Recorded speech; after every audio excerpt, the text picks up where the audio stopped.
Old World, Florida. Dr. Narco Longo. Brought to you by the Florida Department of Magic.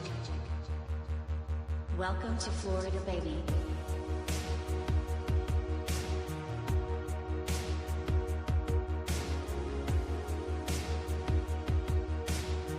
Florida is the original Garden of Eden.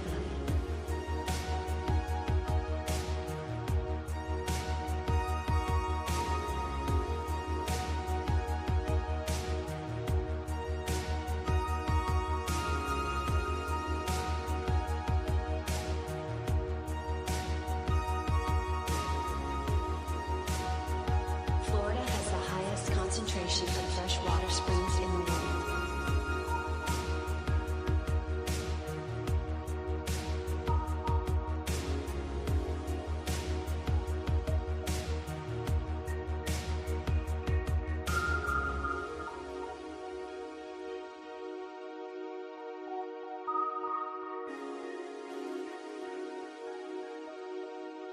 Florida oranges are the golden apples of mythology.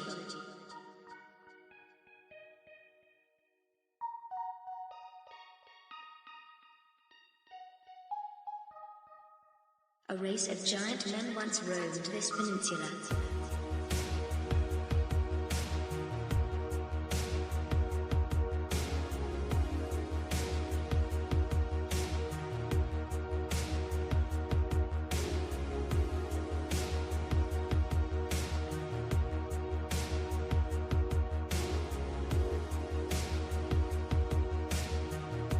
The Smithsonian can suck my balls.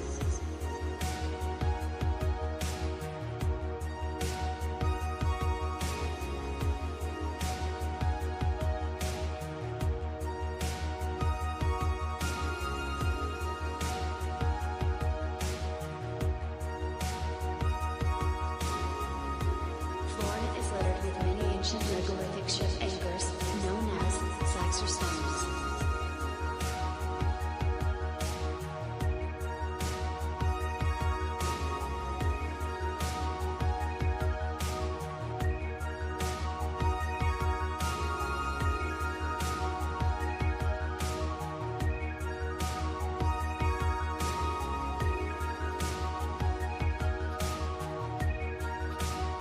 I'm bringing Saxa back.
Howdy, everybody.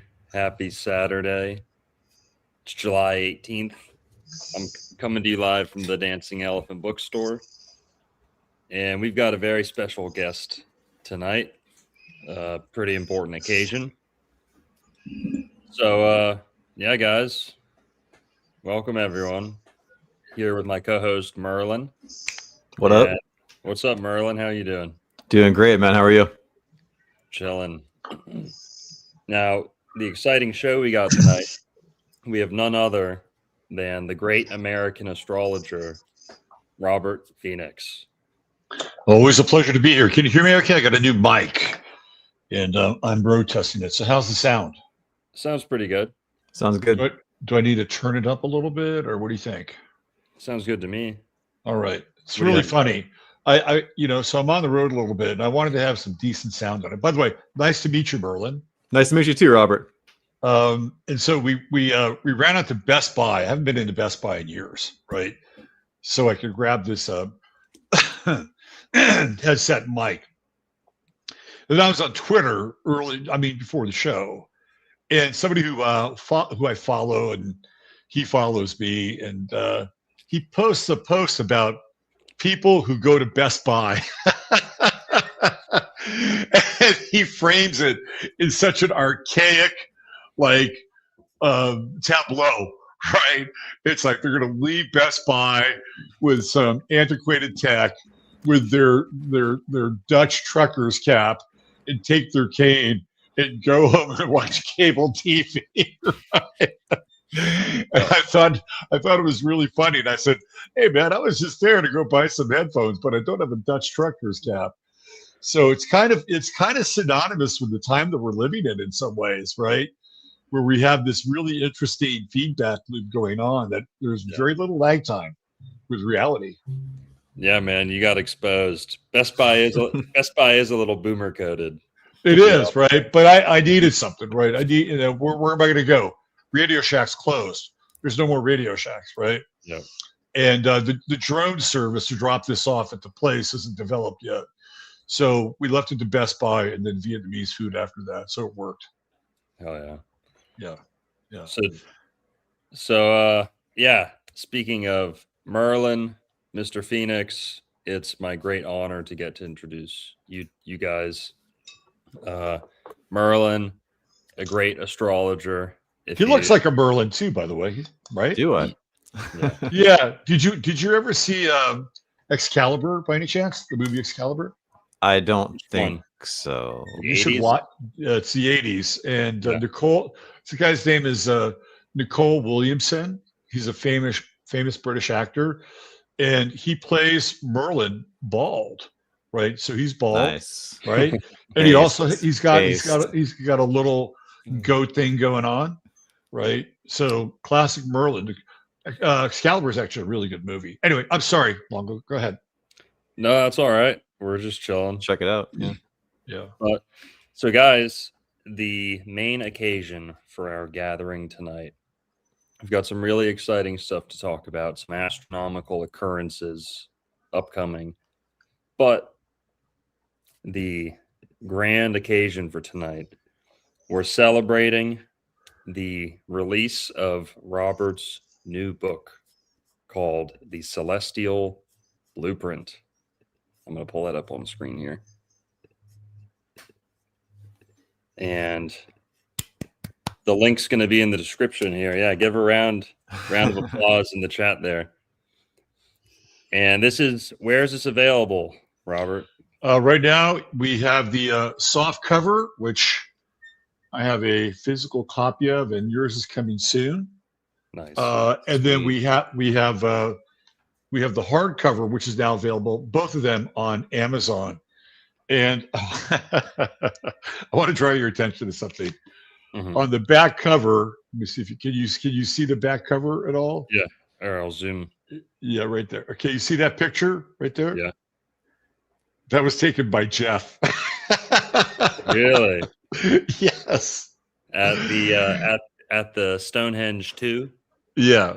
Jeff, I had just picked up Jeff from his debacle in Junction, an interesting place to have his car put on ice.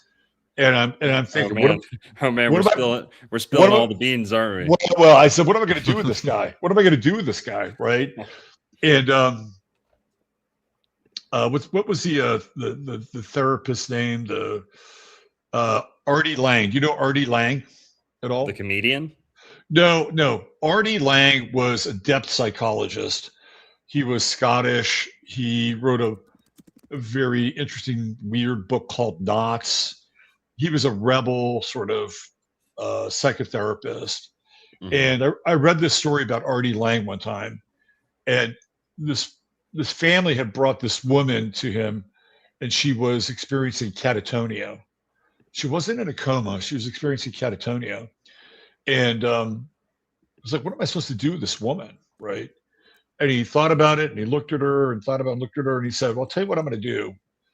I'm going to get her a job as a basically a fashion mannequin in a department store window." So they would take this woman and they would take her to a department store and they would dress her up in whatever kind of fashion they wanted to put around her, and they'd stick her in the window. Yeah. Right. And then what happened is that over a short period of time, she emerged from her catatonia. It was like this weird confluence of debilitation and yet the right occupation. It was very strange. And so I had that in the back of the mind when Jeff was sitting next to me in my car. I'm like, how can I take advantage of this guy's how shall we say, loose grip on reality? I'll take him to Stonehenge and I'll have him take a picture of me. So it was Artie Lang inspired. You're muted, Longo. Sorry. Artie Lang, that's crazy. It's the same name as The as comedian. comedian. Yeah. Yeah. It's RD. It's like R-D dot Oh, okay. Lang. L-I-N-G. Yeah. Yeah. I think didn't he write another book called The Politics of Experience or something like that? He was one of these really interesting characters. And then just real quick, I'll just finish the loop here. Mhm. So one time I went to it's kind of in the Jeff loop too. One time I was at this island, and it's called Iona. It's like way out in the coast of Scotland. It's where the Irish brought Christianity to Scotland. They sailed across the Atlantic there, pretty short, set up an abbey, and you have to take a bus. First of all, you take a ferry from Iona to this place called Mull, and then you get on a bus on Mull, and you take it all the way across Mull, which is this god-awful island, which has been completely denuded by logging. And as we got on this bus, there was this old Scottish guy, and he was going on and on and on. And he said, Artie Lang was here last month, and he was drunk, and he lost his mind, and they had to take him off the island. I was like, oh, that's interesting. That sounds like Artie Lang. And then we were all relatively young then. I'm a lot older than I was then. And he started to talk. He says, "What's it like to be young? I used to be young one time.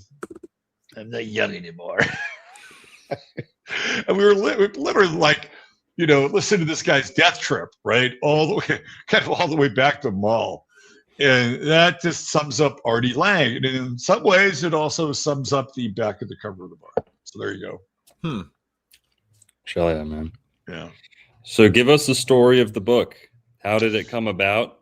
Yeah. So it's really interesting. I feel like that this book is the interstitial moment between the oral tradition and the written word. And I've always been really big on the oral tradition. I really like storytelling. Like, as you can see, I just told you a couple stories. And I feel like storytelling is undervalued in our culture. We used to sit around fires and pass stories along, either through generations or from way back. So my course, which is a 16-hour course, is my story with astrology, right? So everything that is a oral compendium of astrology is my course. And when I set out to do my course, I had an outline and a syllabus, and I had things that I put together, and then I used those chunks of language and then translated them into the course via video.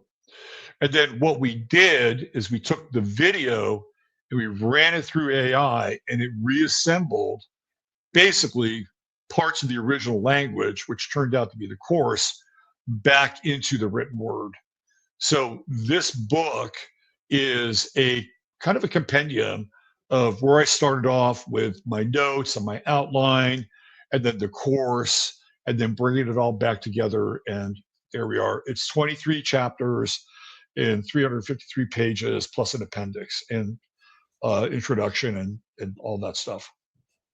That's amazing. Yeah. Yeah. That's awesome, man. Yeah. Yeah. Excited to see it. Yeah. Excited And to get one in my hands.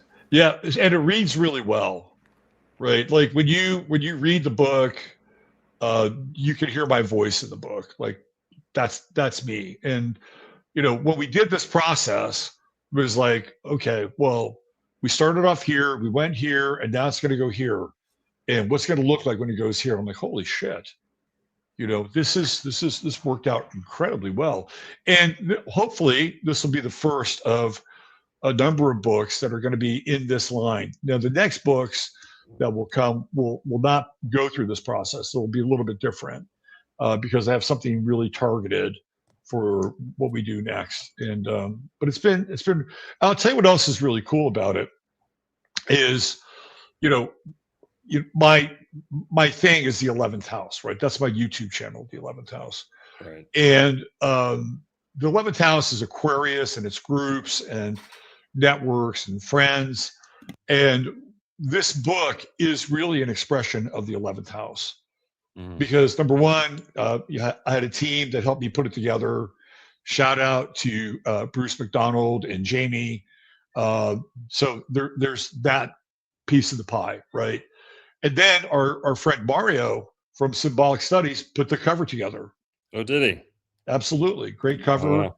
And It's he a also, nice cover. yeah, he did the back and the spine, and Mario and I collaborated on it, but it was really, Mario. And it's like, okay, what do I like? I like this. I like this. And I didn't have to tell him very much. He really intuitively got it.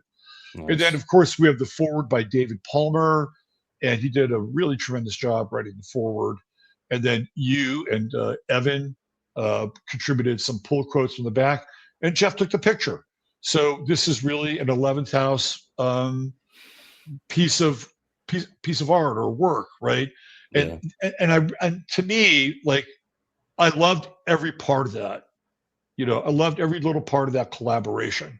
So, and even a shout out to Ethan, who back in 2016 and 2017 worked with me on the production of my course. So, he's also a part of it as well. And that was really cool. And when I don't know about you guys, but when I have that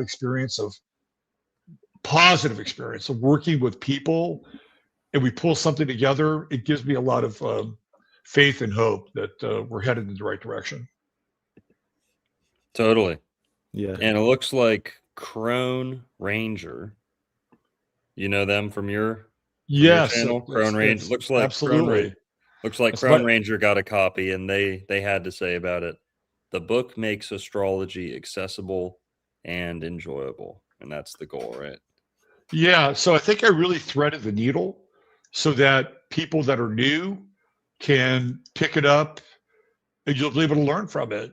And people that have experience with astrology, you'll go in there and you'll learn some new things as well. Maybe a different take on relationships between planets or angles, and maybe how I describe them.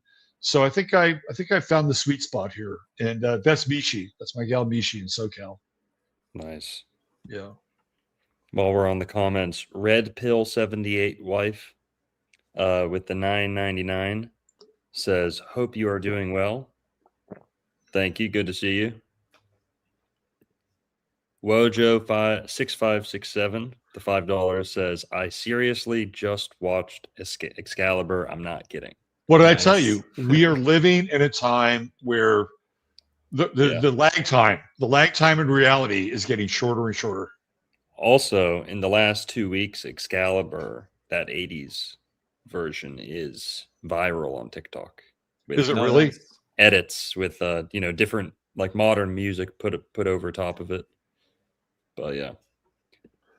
And then Michael Dundon with $20 says, shout out to the Enchanted Ones from PSL. Shout out the Ninth House. Love the Ninth House. Alrighty. So, man, let's see. What should we take it? Merlin, you got any questions for Robert? No, I think it's cool that you care about the oral tradition and stories, because it's important given what you are, which is a male astrologer on YouTube. Something that Longo and I both feel, I don't know if I would say passionately about, but we care about, is like part of this podcast was like making astrology more masculine, right? So like being a male astrologer on YouTube, you kind of have that like, okay, we got to tell stories, because that's like what guys like to do, right? Like guys relate to other guys like with stories, with life experience, with whatever, right? There are guys who are both younger and older listening and chatting right now, right? So it's all about the connections you make, which ties into the point you were talking about with the collaborations, right? Like that's positive social media. Finding like-minded people to collaborate with is fantastic. So kudos on all that, man. That sounds really productive. Dude, you literally just like summed up my blurb on the back here. I said Robert bridged the gap between genders and generations, and I think that is Robert's greatest, ability, contribution, so amen, Merlin. When you say that, I have to say, in all honesty, that's true. And no, really. And the reason why I'm not ashamed to, or I don't feel like I'm blowing wind of my own sails here. Hell yeah. But if you look at the people that come into my show or are part of the experience, I've got everybody from Gen Z all the way up to Pluto and Cancer, in some instances, silent generation, right? That's a pretty wide spectrum of people. And I feel like I can relate to all of them to some degree.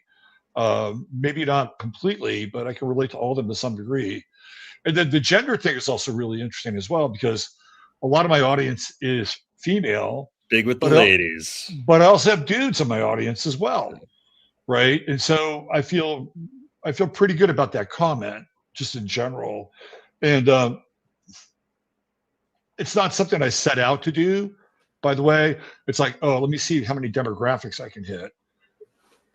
It's just a byproduct of whatever it is that we're experiencing together.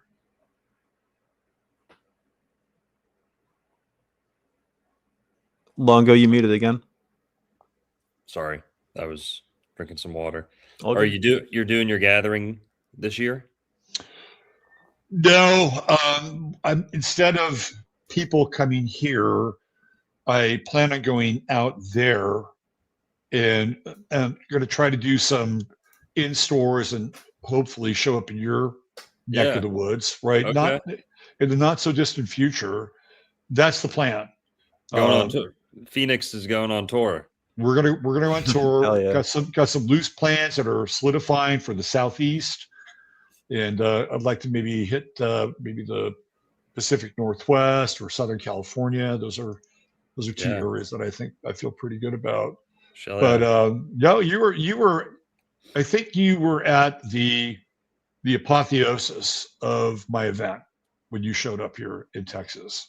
Okay. Yeah, that was the, and it was really interesting because that was the eclipse, and it was the Libra eclipse.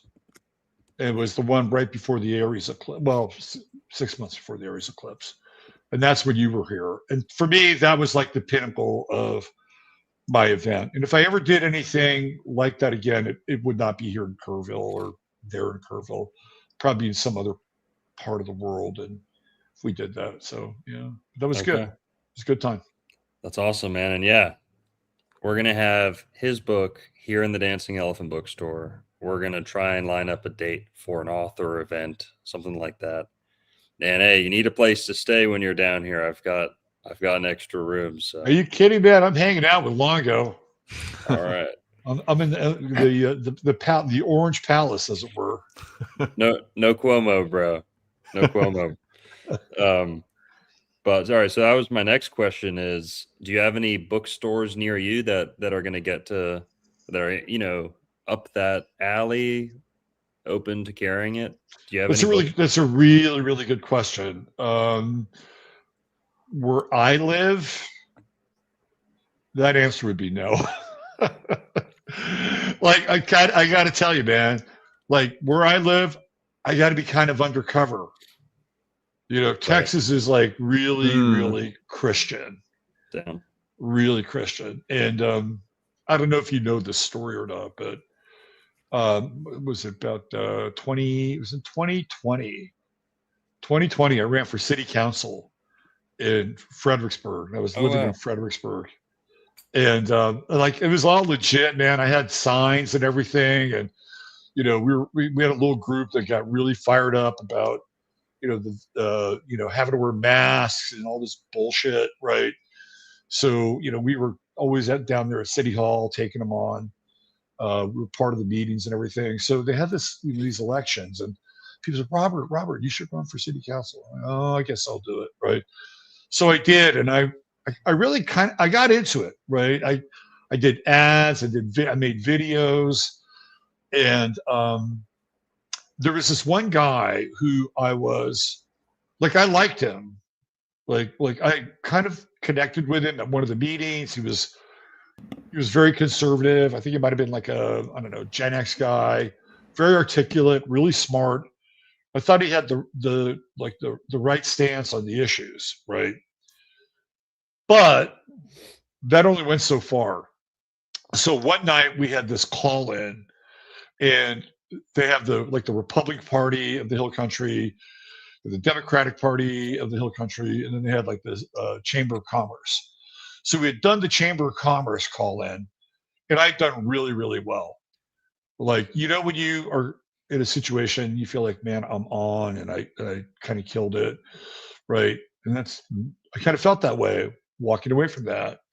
And maybe I did too well, because what happened was that when we did the Democratic Party call in, the same guy that I thought I was in good terms with, like, he's in front of me in the call-in queue.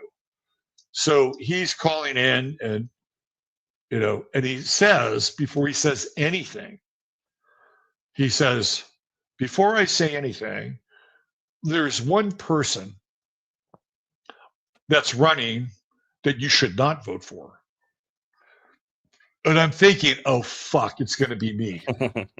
Right? Yeah. And he says, and it's Robert Phoenix. Because Robert Phoenix, that scoundrel, has a cult. Whoa.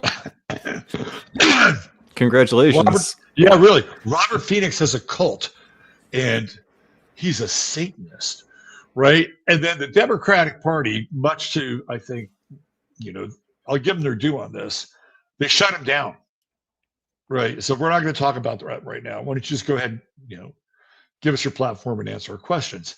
In the meantime, I'm thinking, what the fuck am I going to say about this? Right? Do I defend myself? Do I let it go? Right? Like, I wasn't really prepared for it. I thought, I'm going to let it go. I'm not going to address it. I'm just going to do my thing.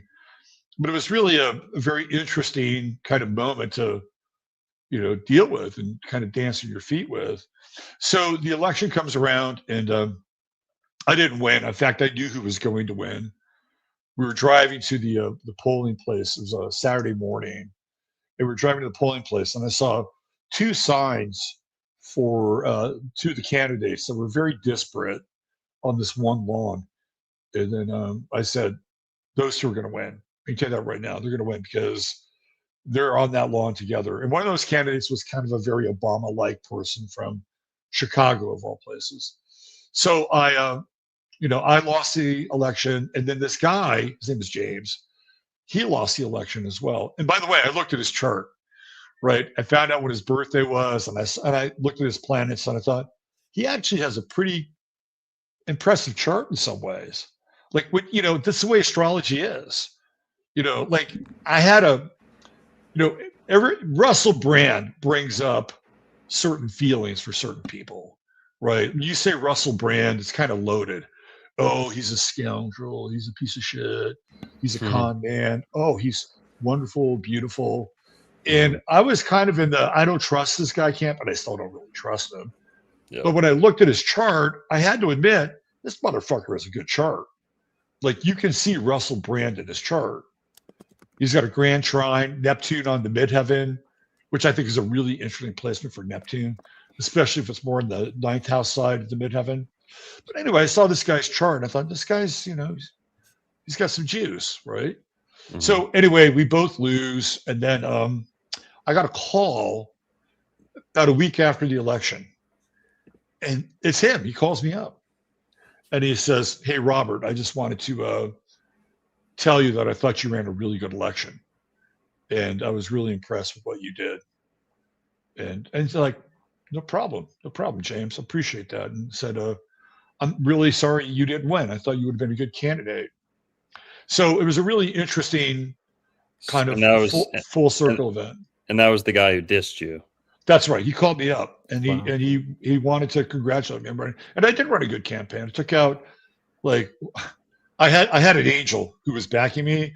So I had these kick-ass full color ads in the newspaper where I superimposed my face over Sylvester Stallone's body in Rambo. and then I did another superimposition with my face with Clint Eastwood.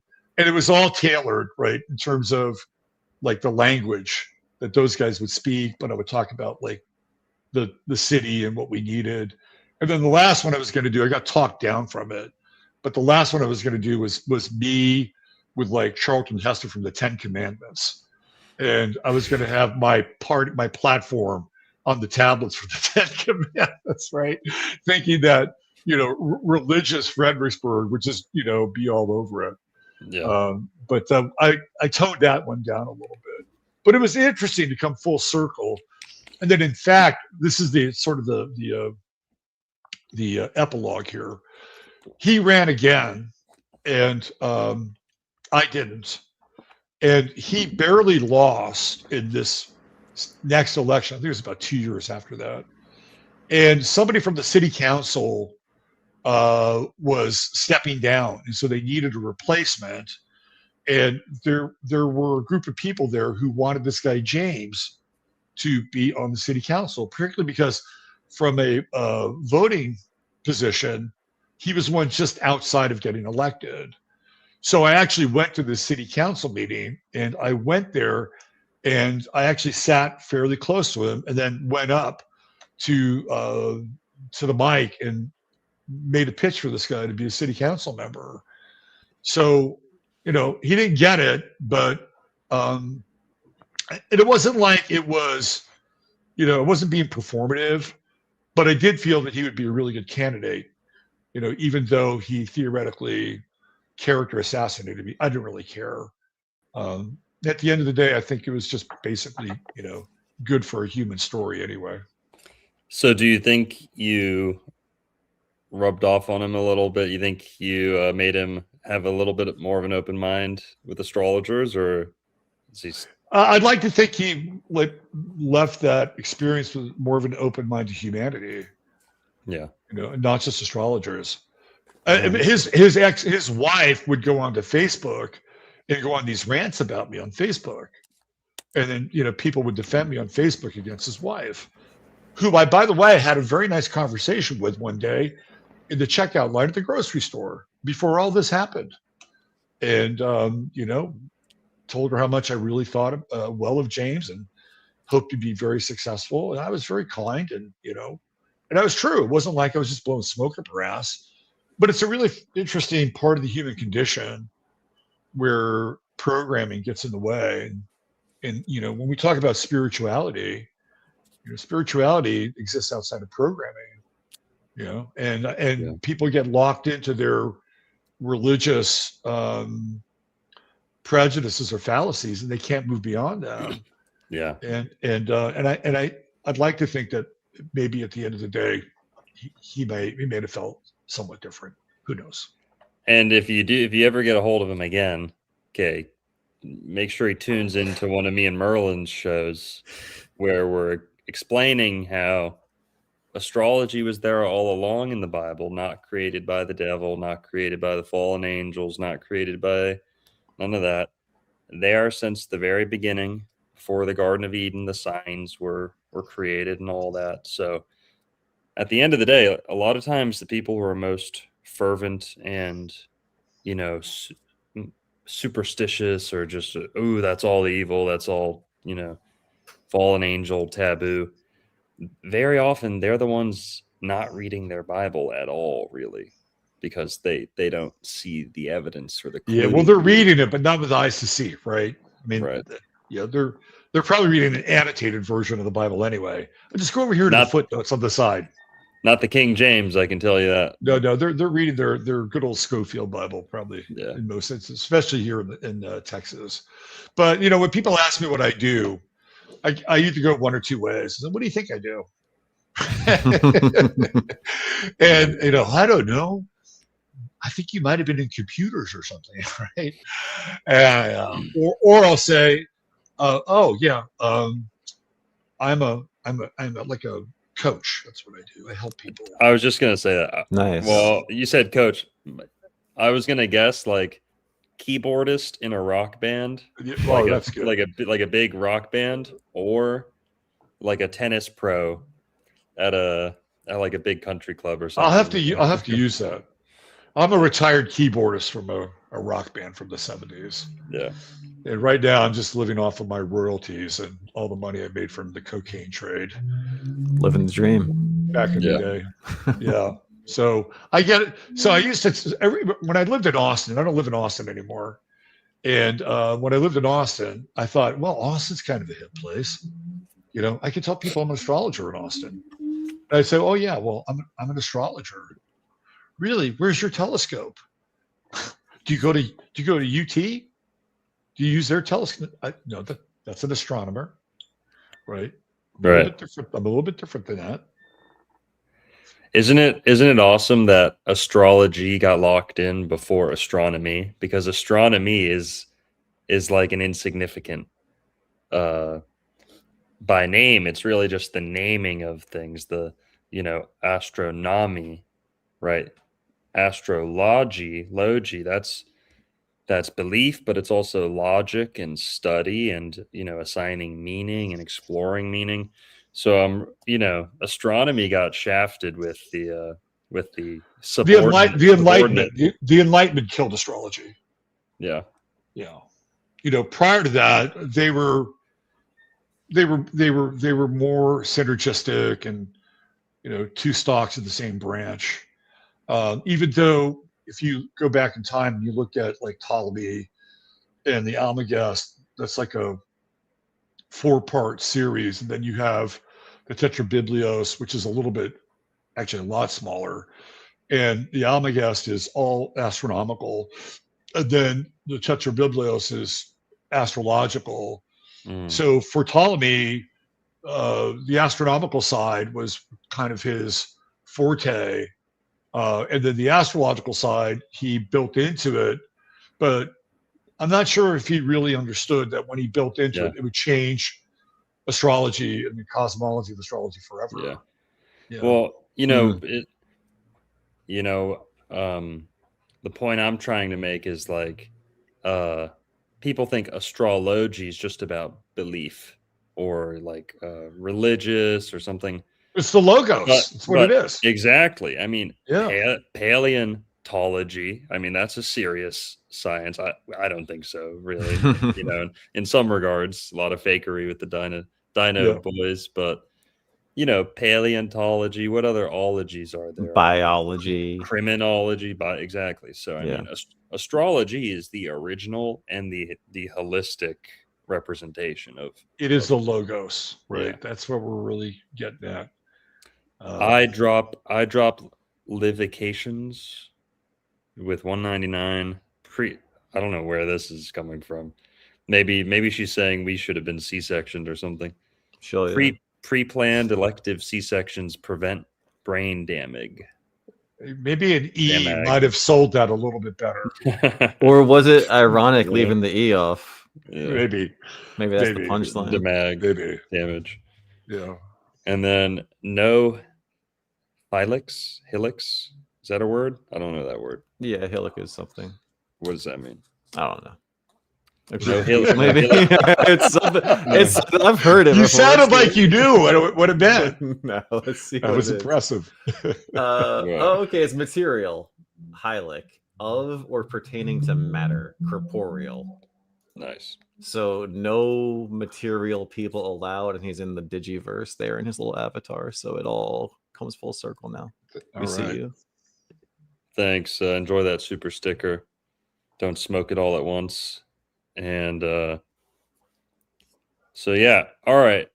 Now let's get into some astronomical occurrences that are coming up. Okay. What's going on with these two meteor showers? Are either of you keeping up with these meteor showers? Not with the meteor showers, no. No, the meteor showers are not at the top of my observation list. Yeah. Yeah. So I guess there's the Delta Aquarids meteor shower. Mhm. July 28th is like the middle of that or something. And then there's the Perseid meteor shower. Perseids they're pretty seasonal, right? They come around fairly Mhm. frequently. Yeah. August 12th to 13th. Yeah. Well, how about this? Robert, what do you think meteor showers are? You know, we don't have to do round Earth versus flat Earth, but Yeah. what are they? Are they energy? Are they divine? What do you think? You know, I really haven't spent a lot of time, reflecting on or studying meteor showers, to be honest with you. But I'll tell you this. One night I was in Northern California. It might have been around February. I remember it being cold.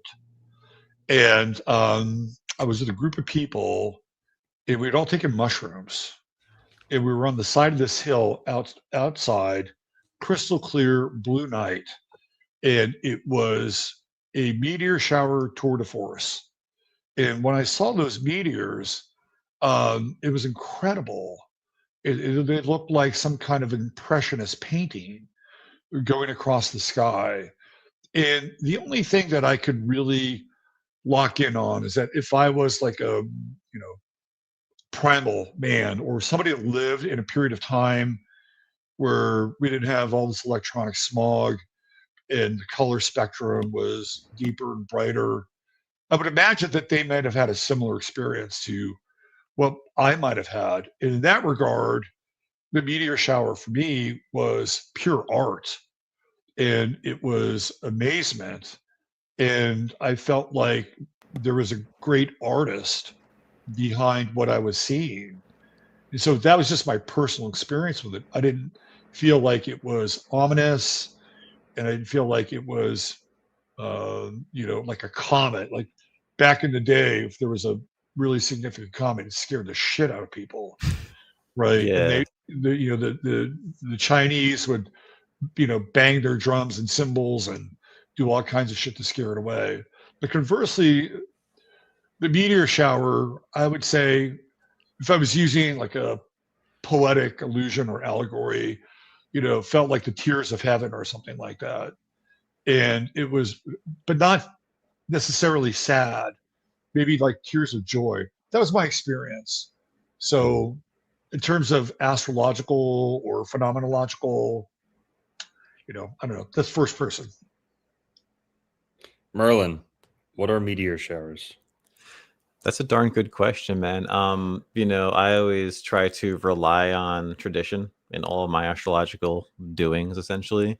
And what the ancients thought about meteor showers was a few different things. The Greeks thought that certain meteor showers was like Hephaestus, the blacksmith of the gods, banging on the Sparks. firmament. Yeah, so there's all sorts of stuff like that that's just super cool. The fact that they occur with such regularity, and either way, whether you're globe or plane, it's like the design of it is nothing short of phenomenal. Like what you Right. see in the sky. Absolutely. So what are they? I've got no idea. I haven't read many books that put much significance on them in natal charts. However, when it comes to mundane stuff, like Robert said, I mean, comets, like the word ominous is ominous. They were quite the omen, and meteor showers are the same way. Some are good omens, some are bad omens, but regardless, they're a spectacle, if anything. I think more than anything. 100%. All right. Now, there's a solar eclipse on August 12th. That's true, Robert? Yeah, that's right. Now, Yeah. that's coinciding with the Perseid meteor shower. Any significance to that, or the eclipse by itself? Well, eclipses are always God. There's such a handful of eclipses. I have always done my best to stay out of a fatalistic dance with eclipses, and I think like we were talking about the comets, that eclipses bring about the same kind of primordial terror that our ancestors would experience that with. And so I feel like just in our gene pool and also archetypally, whenever we hear eclipse, it just elicits, darkness and, you know, things that happen that are fatalistic and, for lack of a better term, really doomy. And so as an astrologer, I try to steer clear of those kinds of judgments, although sometimes you have to deal with the inevitable. And my experience with eclipses is that you do have to deal with the inevitable, that something does happen, something really significant can happen during an eclipse. And being literally born on an eclipse, my mother went into labor on an eclipse. So I was born just after the eclipse on the autumnal equinox in 1960. For me personally, I've always felt that my life has been eclipsed and that people don't really see me in a lot of ways. And it's been an interesting journey kind of through that and realizing that, for instance, a lot of the things that people are, really hot on the internet, YouTube, TikTok, conspiracy wise, or, occult decoding. I've been talking about this for years. Like I started talking about this stuff in the 2010s, and I had a bit of an audience then, but nothing like the social media explosion now. So in that regard, when I see people talking about Dave McGowan and what went down in Laurel Canyon, like shit, I was talking about that years ago. And all of a sudden, it's like the gospel. It's the Bible of the 1960s and MK Ultra. So there's a there. I think with eclipses, Donald Trump, obviously born on a lunar eclipse in Sagittarius, and I believe he was born on a blood moon too, if I'm not mistaken. Very, very unique birth marker. And on an emotional level, right? If you take this idea that the moon is a kind of a transmitter of emotion, and that the eclipse means that his emotions are occulted, but you can't really see behind sort of the dark veil. Um, I think he's actually really good at taking advantage of something like that. You could call it playing poker or having a poker face or, you know, throwing out, all these hand grenades, in a room or in Yeah. a negotiation, but it's all hidden. Like It's kind of like a almost like Gemini squared, because the eclipse also has that element of like multiple faces, right? yeah, A yeah, mask, a lens, you yeah, know. Yeah. So on a like a societal level or mundane level or what we're dealing with, yeah. So if we go to August 12th, it's our first eclipse in the Leo Aquarius cycle, Hmm. and if we look at the traditional sort of interpretation of Leo, what are we talking about? We're talking about royalty, bloodlines, kings, queens, hierarchies, traditional power from another time, right? And so, how I would look at this, especially kind of where we are with the outer planets now, is I would look at this eclipse as being almost an unmasking in some ways of these older power structures. Like today, we were watching YouTube, and I was watching Erling Haaland's channel. Love that guy, by the way. He's amazing. Erling Haaland has his own channel. Yes, he's got Okay. a channel on YouTube, millions of subscribers, Nice. and so it's the last of his like videos from the U.S. in the World Cup. So he flies back to Norway, and he's going to meet the King of Norway. So he and the players walk into this room. I guess it's in some palace or something. And so the first person you see is the King of Norway, and then I guess his family or whatever next to him. And the one thing I noticed is that he was in a chair, but he wasn't in like a normal chair. He was in a chair that he was sort of half sitting and half standing in some ways. And I said, that guy can't stand up.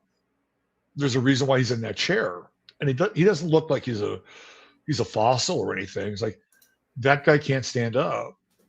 Like if you take that chair away, that dude is gonna collapse. He's gonna fall down. And when I think of this eclipse in Leo, that image comes to my mind, and that whether it's the emperor has no clothes or whether the king of Norway has no legs to stand on, that's what it feels like to me. And when you go around the chart and get into Pluto and Aquarius, which by the way, even though it's retrograde, man, it is coming on. Let me tell you, this Pluto and Aquarius, and the barbell basket, right? Like we'll probably talk about that, but aside from that, I wanted to ask you about barbells. But this Pluto and Aquarius, man, dude. We'll hold off on the basket. We'll get into that. Let me just talk a little bit about Pluto and Aquarius, though, because you'll like this, right? One of the symbols of Aquarius is the eagle, right? It's the eagle. And what is taking place now? Perhaps it's not the best bird to use an example, but people are going after these flock cameras, right? They are taking down the flock. I like that. Flock surveillance, very Aquarian. And for those who may be thinking, oh, I thought Scorpio's the eagle or hawk, or Jupiter sometimes the eagle. Well, if you've ever heard the word aquiline, Robert just gave you the explanation for that.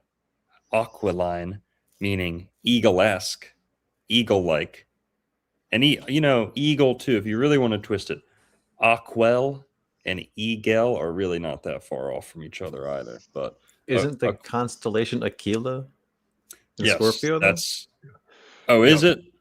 Or near Scorpio? Well, it's interesting. The alchemical dance between Scorpio and Aquarius is really interesting. Now, I think that's because of Uranus, personally, because Uranus, rules Aquarius.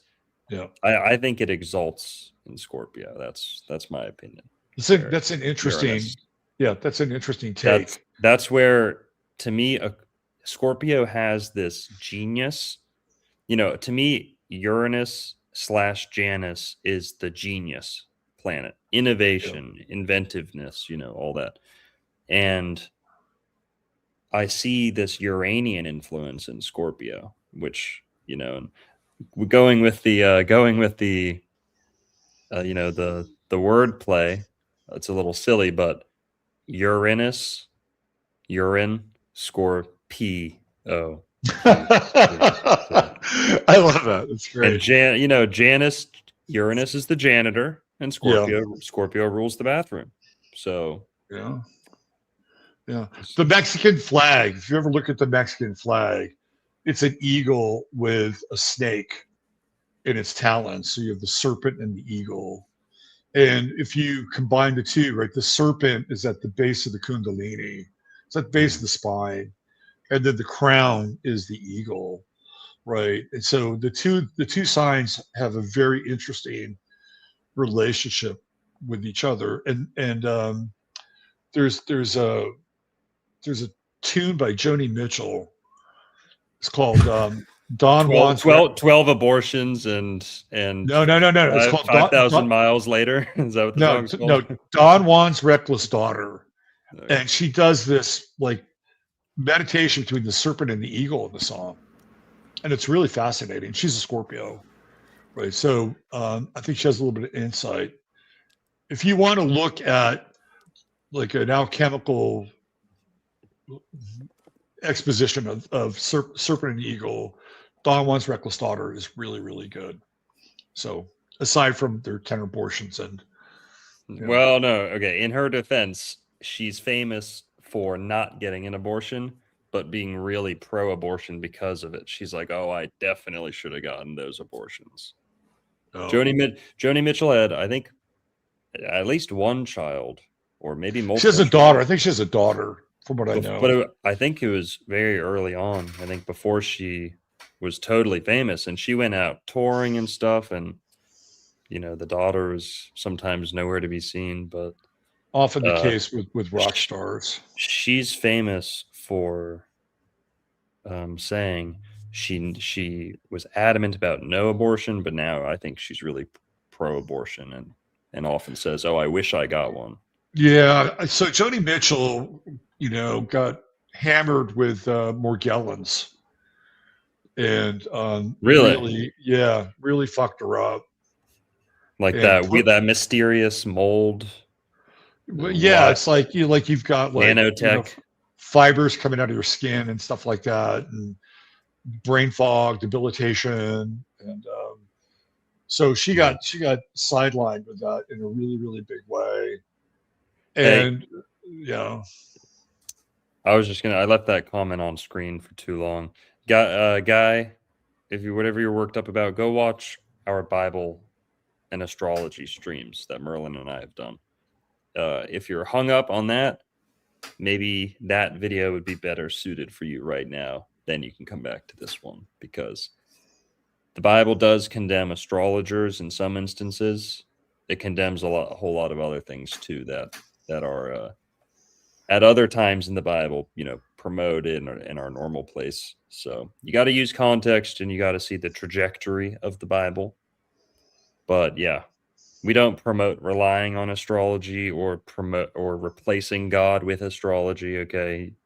But it's not really our job to catch you up on that. We've already covered it. So, but all right. We're all wearing black tonight. I just noticed that. I think not really. You're wearing like charcoal.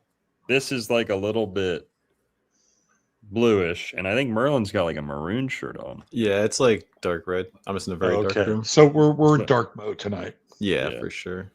Sorry, Robert. I'm pretty colorblind myself, believe it or not. I can't see. I can't distinguish between orange and pink, and also like navy and black. Really hard time distinguishing. You're pretty good with charcoal. Yeah, I don't know. Maybe it's not charcoal. Just looks like it. But my grandpa was full-blown colorblind, so I must have inherited a little bit of colorblindness. Interesting. Yeah. But I know an orange when I see one. I know what oranges look like, so we're all good. But all right, since we covered that stuff, what the heck is Barnbalt's basket, and is that even the right? What is that even the right pronunciation? It's Barbal, I believe. Barbeau, he's French astrologer. It's damn French. Yeah. I think he passed away, what, 2021? Is that right? It's been. Oh, is he recent? Yeah, I think he passed away in I thought 2021. Jean Barbeau was like a famous painter. I thought that was the same guy.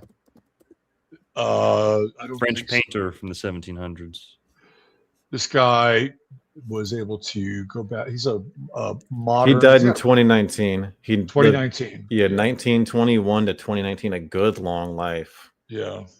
Mm. So he was he's all about like cycles and mundane astrology, and he looked at this alignment that we have right now and it all lined up once Jupiter went into Leo. So when you look at the outer planets, what you have is a series of sextiles and trines with the outer planets, and when they put them together, it looks just those outer planets. They look like a basket. Right. Okay. That's why it's called. Now, that's not to be confused with a basket chart, which astrologically is half of the zodiac, either horizontally or vertically. That's a different basket. This is referring to this part, sans the inner planets, which are doing something different, right? So the outer planets theoretically are much more involved in pieces of long time and the influence on culture. Yes. So this is what he's referring to, and he went back into certain periods of history to find examples of the Barbeau basket and what those things looked like in terms of mundane events that were taking place in the world. And so his prediction was that this alignment would be the beginning and a catalyst of a new time. So to give you a recent example, when the Berlin Wall fell, there was a version of the Barbeau basket. Mm. Right. So, but what's interesting about that is that people automatically assume that the falling of the Berlin Wall initiated a, much more harmonic time, the realignment of the West, a country being rejoined. But the downstream effects of that moment are pretty considerable. First of all, the integration between East Germany and West Germany was not as cohesive as people understand, because the East Germans were at a pretty severe disadvantage than their West German counterparts, who had been in the West and had, experience and resources. And, they were way behind the starting line.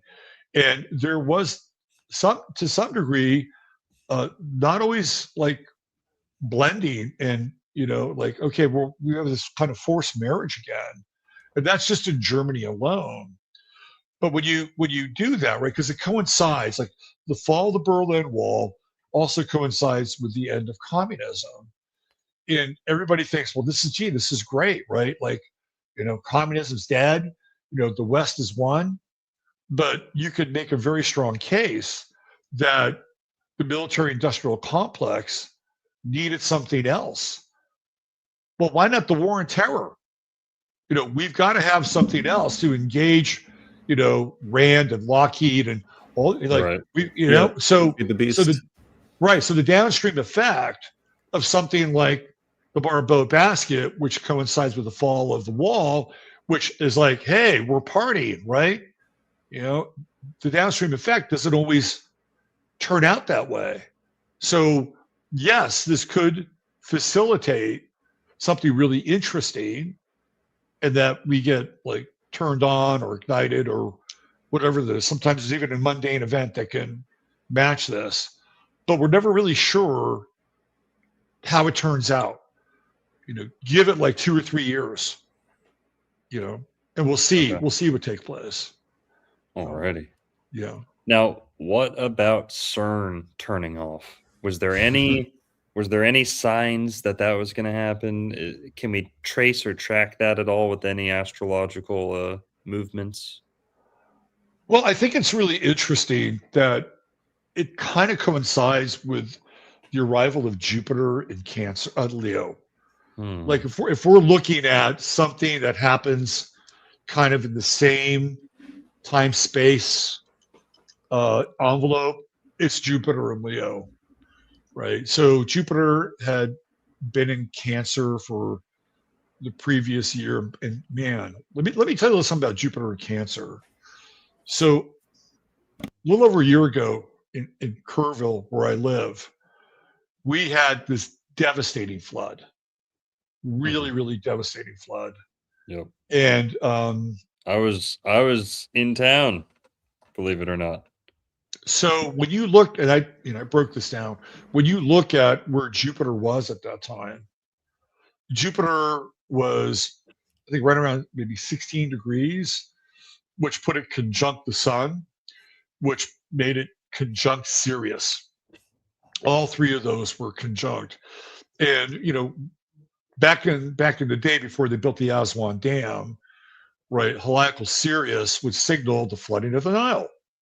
It was a very significant time in terms of the seasonal cycle. Well, just because they create the Aswan Dam, it doesn't mean that they stop this power, right? So water. Sirius is at the same degree as the U.S. sun based on the July 4th chart. So when you look at all that, man, like heavy duty deluge between those three planets, or fixed star in those planets. A little over a year later, just this last week, oh, guess what? We have the sun in Cancer, we have Mercury in Cancer retrograde, just coming out of a new moon in Cancer, and boom, a little over a year later, we have another deluge, right? But as far as relating Jupiter and Leo to the switching off of CERN, I would think that you'd have to go to the opposite sign, which would be Aquarius. And I think of CERN as being very Aquarian in a lot of ways, right? Like it's like science, it's technology. They're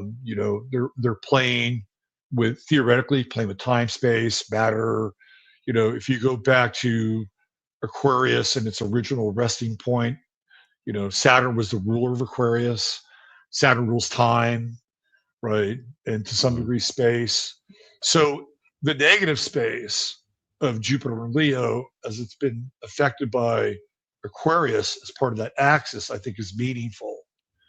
So what does it mean for society? We can debate that, we can discuss it, we can throw it out there. I still feel like this Jupiter Leo transit is incredibly significant because, number one, if you take into account this eclipse that we talked about, which happens also in Leo, and it's eclipsing this idea of royalty and stratified divine power and hierarchies and things like bloodlines and black families, whatever, right? That there's something about that eclipse that exposes it in some ways. Meanwhile, Jupiter in Leo, I feel, acts as like an accelerant, and there's almost like a shift between one paradigm and this new paradigm that's emerging. And you can't disassociate from Aquarius as well. And I don't know if it's a coincidence or not, but it seems like once they theoretically shut down CERN, the weather got fucking wacky too, right?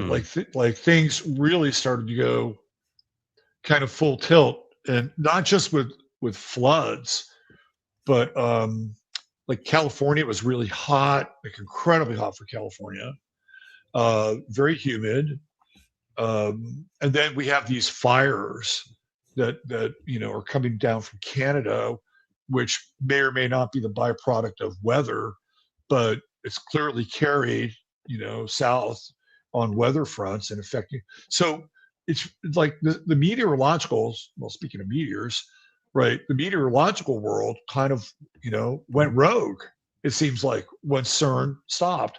Have you guys noticed that? Did you make any correlation with that? Not with CERN, but it's been hot though. Right? Yeah.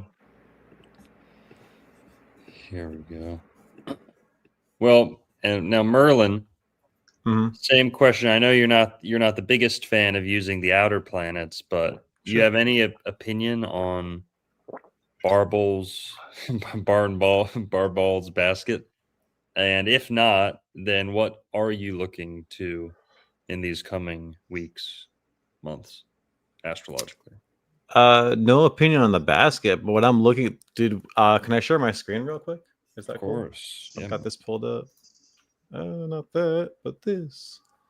Check out this picture I took. This was last night.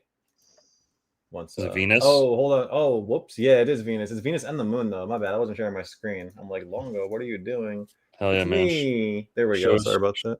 Show us your Venus. You'll see Venus and the moon right here. It's just so sick, man. This is just a camera picture, and it's just barely visible there on the bottom right. You got just the camera doesn't do it justice, man. Just the most beautiful crescent moon, Venus right up there.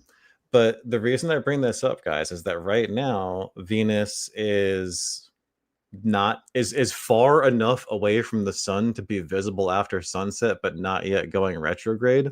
So for the next month, maybe month and a half, is the best Venus viewing at sunset that you will get for the next 5 years minimum. So, because it's like, this is like a great time of the year to be outside at the sunset, obviously.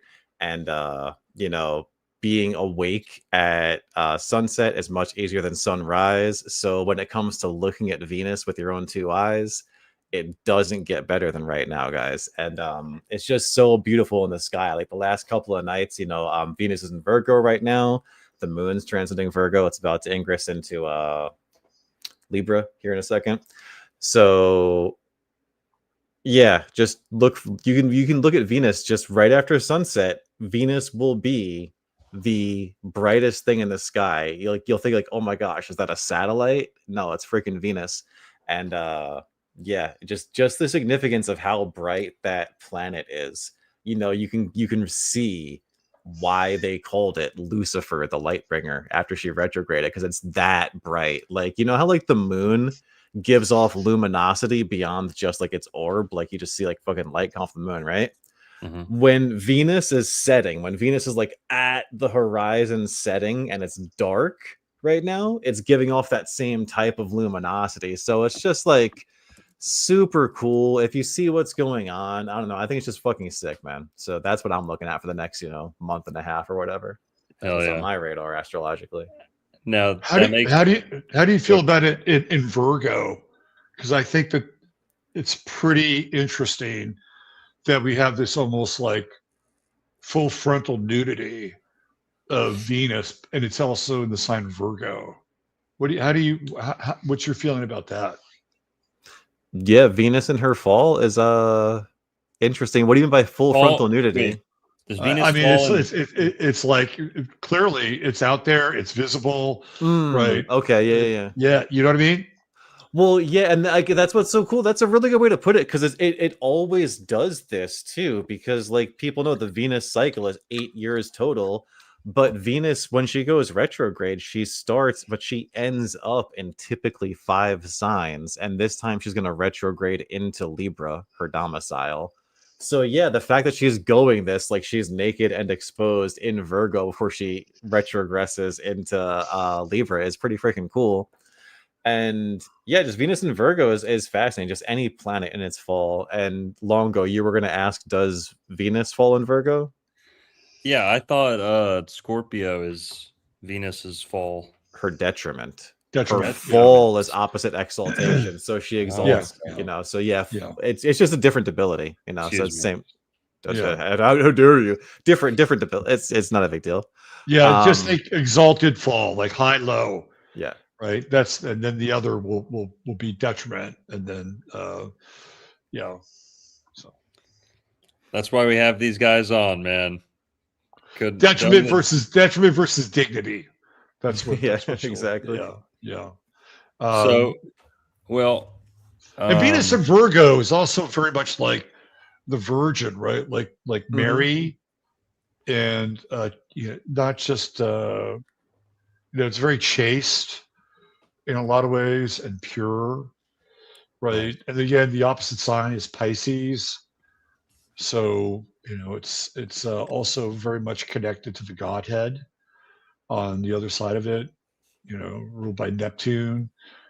I think it's an interesting placement, especially as we have the moon moving into Virgo. So we have the double feminine. I like that. Yeah. And that's interesting too, because Venus, Venus falling in Virgo is just interesting because Virgo obviously associated with virginity and Venus femininity, right? So like the female is falling when she's like there's that loss of innocence, right? Like the losing of the virginity. That's like literally the fall. That's why Virgo is before the fall. It's on the verge of the fall. So it's just so fascinating that the female in the sky like falls from girlhood into womanhood, and like you're saying, the moon's right there, co-present. It's fascinating. Yeah. Now, guys, before we get too far away from this, the eclipse talk, I want to share a cool little story. So recently, I've been working on this Jewish Pirates of the Caribbean, releasing it. I saw that. It was really interesting. Releasing it chapter by chapter. It's also, that book is it is now our top selling book at the bookstore. We sell out of it every single week. Whoa. It sells itself right off the table. People walk by it and see it. And that book has so much good gravy in it. Guys, make sure to get that book after you get Robert Phoenix's copy. Drop it in the shop. Drop it in the basket on Amazon. All right. Drop it in your Barball's basket, shopping basket at your Amazon checkout. But there's a great story in there. One of Columbus's patrons was Abraham Zacuto. And he wasn't so much a financial backer as he was a technological contributor. He would Abraham Zacuto, this famous Jewish astronomer, astrologer, Kabbalist, genius guy, whether you like him or not. But he is the one who came up with all the astronomical charts and what would the word be? Like a day by day astronomical calendar, pretty much. There's a better word for that. That a sailor would have, to let him know about different astronomical, things that he should be aware of. And Columbus's were written by this guy, Zacuto. And without those charts, Columbus would have had a much harder time getting from point A to point B. But something really interesting in those charts was Zacuto went ahead and marked the beginning and end of every single solar and lunar eclipse for the next, 10 years or so. And Columbus was equipped with that when he set off into he fucked with those Indians, didn't he? Yeah. I know this story. Yep. And he did it at least once, some say twice. Yeah. He stole the moon from the Indians. He waited for an eclipse, and he told them, in 3 days, if you don't give me what I want, food, gold, women, whatever. Yeah. If you don't give me what I want, I'm going to steal your moon, and you're never going to get it back. Yeah. And the eclipse comes. The people say, oh, you're full of shit, The eclipse comes, and the Indians are shocked. They're terrified. Yeah. The eclipse occurs, and they go running to get all the goods that he wants and hand them over to Columbus. And Columbus says, all right, fine. I'll tell the moon to come back. I'll tell the sun to stop. And that's how he pulled one over on the Indians somewhere in the Caribbean. and there's some cool, I paintings. remember hearing that story, and I thought that was one sly son of a bitch, man. He pulled that out of his back pocket. Can Yep. I comment on that from a critical point of view, if you don't mind? Totally. So, like, there's obviously some irregularities with the Columbus story in general, right? And like, the Collins family, and then the fact that we have the District of Columbia and stuff like that, right? It's very like Illuminati esque, right? But and like, if you think about that story, right? Okay, so he goes to the Indians and tricks them and says, "I'm going to steal your moon." Sounds like a good story, but if you think about it, like, have the Indians never seen an eclipse before? Like, have they? And like, what I think the purpose of the story might be is to paint them in such a way, like, oh, these savages couldn't even understand eclipses. They don't know that they're not smart like us. Whereas, they have all these tons of mounds all Yeah. over Eastern North America that are astronomically oriented. So Yep. it's like, did he like? How often? I'm just like, I'm not trying to shit on your story, because it's either way, it's a fucking good story. But it's like, is that like, trying to just get people off the scent of? Hey, Go ahead. I wouldn't put it past them. They did that with tobacco and Pocahontas. They wrote the English wrote the Spanish straight out of history, and they hijacked the Pocahontas story to take credit for the cultivation of tobacco. The English, if you guys haven't seen my video on it, things like that do happen. Now, Merlin, I think this really did happen. We can debate it a little, but you're not wrong for asking that question, because they did just that in Florida for sure, at least once. And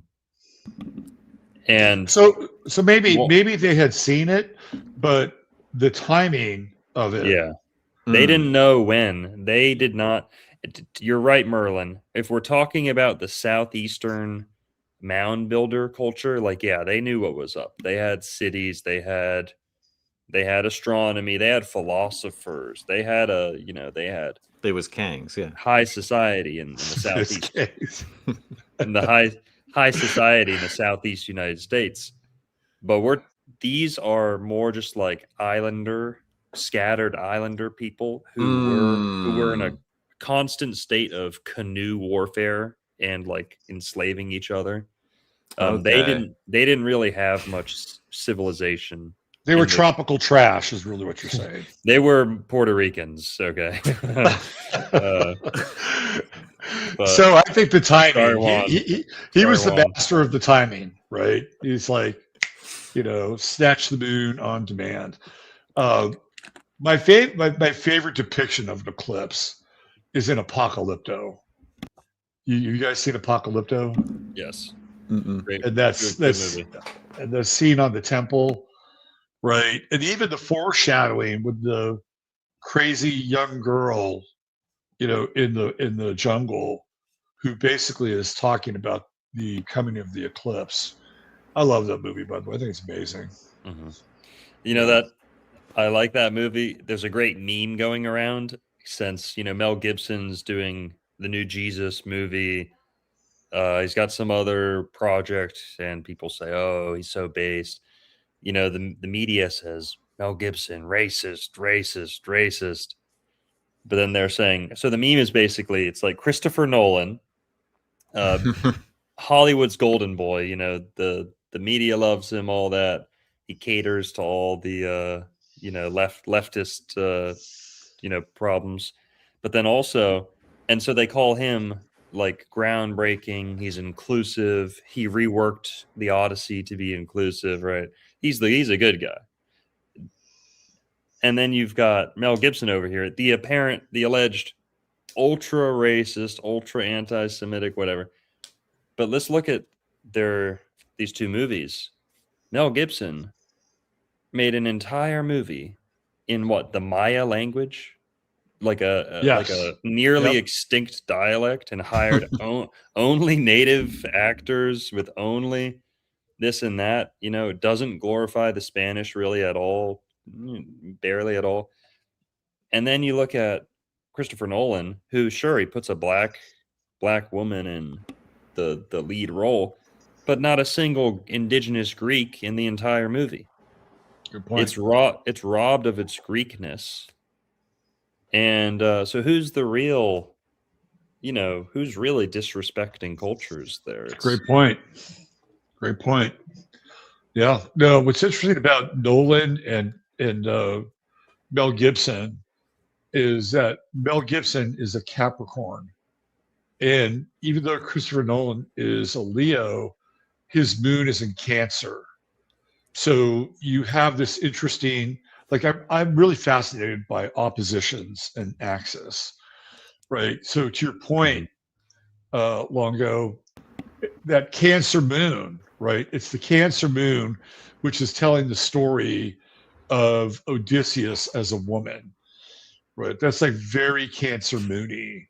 And then on the other side, you have Gibson with his sun in Capricorn, who will go to whatever lengths necessary, which is a very Capricornian trait, to produce something that looks realistic and more or less follows a particular script or narrative. So I think that's really fascinating in terms of these two characters. And I think you can clearly see it in their filmmaking style. I mean, even turning Oppenheimer into like a fucking ladies' man or something, right? Like, with the moon in Cancer, that's part of it. So yeah, man. Yeah, interesting stuff. I agree with you completely, bro, about axes and astrology. Like they're the most fascinating thing. Like as you grow your astrological knowledge, you can only talk about Aries so much. But then the Aries Libra axis, then you can get into some real depth and nuance, and it just gets really cool, I think. Yeah. Man, those are some great linguistic diving boards too. Is the axis opens up a whole new branch of this word, splits off into that word. Like Aries Libra, sword. There's an Aries Libra axis word to a T. You've got the sword, Aries, the assaulting knight, or with the martial for sure, the frontal attack.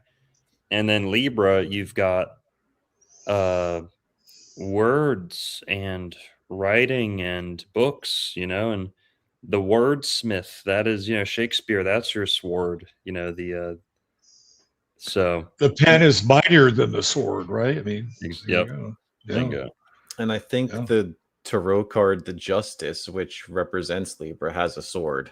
Absolutely. Tarot card. And also cutting. You guys are like this. So Libra is all about it's like when I think of Libra, I think of marriage, court, and like marriage, law, and like tailoring, like fashion, like okay. Well, this is why I love the words chords. Think about all the phonemes from chords. The court system, courts, chords. When you get married, you tie the knot. Right. Tie the knot, right? Quartz crystal, because Libra is all about translucence and, light, false light, even too, like glass, glimmer, gleam, glow, all those glow words go to Libra too. But yeah. All right. I forgot what I was talking about. Oh, dude. I don't know why. Dude, you said chords. I thought of music. Okay. Libra's this. I'm going schizo for a second. Libra's the 7th sign. There are how many notes in music? 7. Dude, there are fucking 7 notes and 5 flats, right? Okay. Well, 7 notes is the 7 domiciles traditionally. But then who doesn't have 2 domiciles? The sun and moon. So all the flats, the domiciles of the planets. So it's like total astrological correspondence completely with that. But yeah, no, you said chord and I thought music, and oh shit, Libra's 7, which is there are 7 notes. So yeah. And then also Kurz in German means cut short, or to curtail. What's the English root there I'm looking for? Court is like it's basically ties into tailoring, like cutting things short, or man, what's the word? Well, Kurt, you're Kurt with somebody. Be curt, be Yeah. rude. No, someone in the chat's gonna say it. Someone in the chat. What's the Bro. word I'm looking for? Cordial? No, it has to do with like tailoring or like shaping clothes. Whatever. All right. But Couture. Somebody says couture. couture. Thank you, Paula. I think that's it. Yeah. Yeah, couture. Yeah. So yeah, all the Libra with the cutting and the tying. Libra's all about ligature too, like things being tied up. That's that Saturnian element, Mhm. Venus and Saturn coming together. You get vines. Like BDSM is very Saturnian, but it's Dude, also extremely. also Venusian. Kind of a Libra thing. But yeah, that's Lucifer. Saturn's exalted in Libra too. Mm-hmm. So one sign where Saturn feels at home and it works, and yeah, totally. Interesting. Yeah, I mean, I think we could dance in the center of these axes, and we could probably go all night and do word association, and a lot of them are really valid and interesting, and opens up a whole other lexicon of how to work with astrology. And I think that's really exciting, that yes, it's a system that we've had for a very long time, but new minds and fresh minds are always encountering it, and every now and then pulling out new threads from a very old tapestry. So it's kind of a living science. It's a living art that and Gen Z loves astrology, man. Like millennials like astrology too. Yeah, they got a little bit of a different relationship with it. But yeah, go ahead. Sorry. No, they just do, right? Like, it's just it's different. What are they into? They're into the Hellenist. A lot of millennials are into Hellenistic astrology. This guy right here, kind of. Yeah. Merlin's a little bit Hellenistic astrologer. Hellenistic. Yeah. So that's what I've noticed. And it depends on where you land in there. And some people that are Hellenistic astrologers have, I would say, a more occult relationship with astrology, and they actually use it to perform rituals, tying, acts of magic, things like. Is that where you go with it, Merlin, or are you more using Hellenistic astrology for sort of like baseline interpretations and things like that? Both baseline interpretations and then astrological magic, talismanic crafting, all that stuff. Right, I'm super into all that. That's totally sidereal. That's a big sidereal kind of sub narrative. Okay. Man, I just forgot what question I was going to ask. Are you millennial, Merlin? How old are you? Yeah, I just turned 38, man. I was born in 88. Yeah. So there you go. You're in the mix. Exactly. Yeah. Not to put you in a bucket, but I think you're a representation of what I was talking about. Yeah, I'm dead center millennial. So yeah. Then we got Mr. Gen Z down there. Yeah. Well, my brother always tries to tell me I'm a millennial because maybe I seem I don't know. Maybe I seem like an older generation just to him, but I'm Gen Z for sure. I feel Gen Z, but yeah. You're like elder Gen Z because you're not a Zoomer. You're not fucking like 20, 19 years old anymore, Longo. Yeah. You're getting up there, Longo, but you're still a young lad. Hey, still in my 20s. Are you hitting your Saturn return?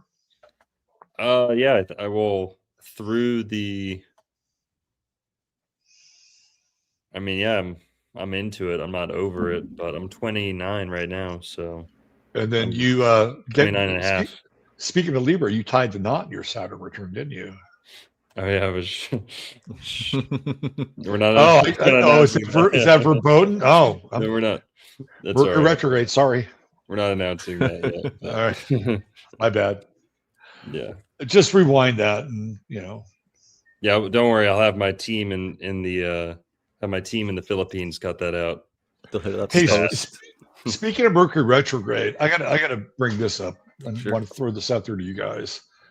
I just find Mercury retrograde periods fascinating, right? There's so much exposition with Mercury retrogrades, and the the headline Mercury retrograde talking point is Trump and his administration and the entire machine behind him with one voice, all chanting simultaneously communism, right?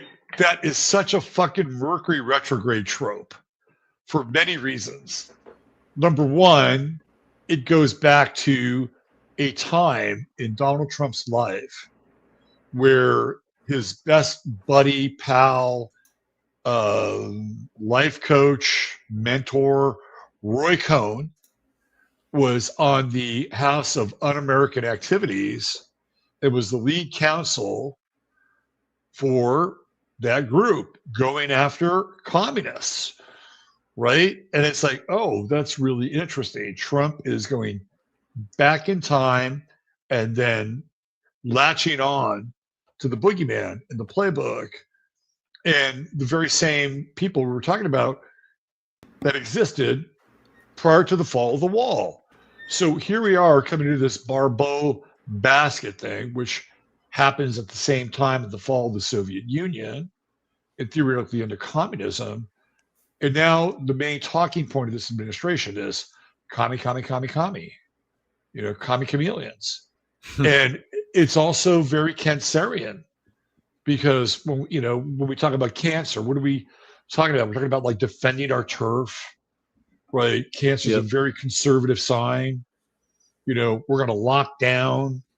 We're going to make sure that these commies don't get in here, right? We're going to lock down the voting process. Concern is a pretty cancer word to be concerned. CERN is cancer for sure. You ever look at CERN? Concern. Yeah, CERN too. Yeah, there's something there. But they all of a sudden these commie talking points. It's like Stephen Miller sat down with them and said, we're going to start talking about communism. We got to get people's minds off of Iran. We got to get the minds off of Israel. Let's talk communism. And that's not to say that communism isn't an issue, right? We're watching what's happening in New York, and I think that most people are not really into that form of influence and governance, whatever, right? Or China. But man, Mercury retrograde, Cancer, going way back in time, communism. And it's really like, if you look at where the sun is right now, it is in Trump's 11th house, and he's got a Saturn-Venus conjunction in Cancer. So, number one, the sun is illuminating his 11th house and his ability in some ways to sound like an authority, because ultimately that's what he's trying to do. But also with Mercury retrograde, also in his 11th house, and he has Mercury in Cancer as well, that it's pointing back to another time, an older time where these kinds of fears were elicited, and I think with some degree of concern, right? That they were. But I just think it's fascinating. This is going on.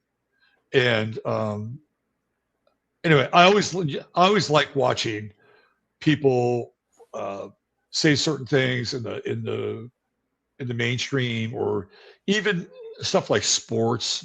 Sports can be very revealing with a Mercury retrograde.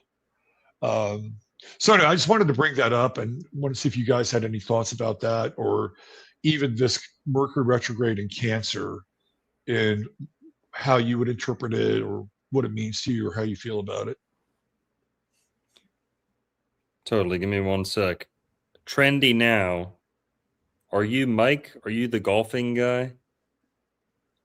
If so, I forgot to send you the picture that we took.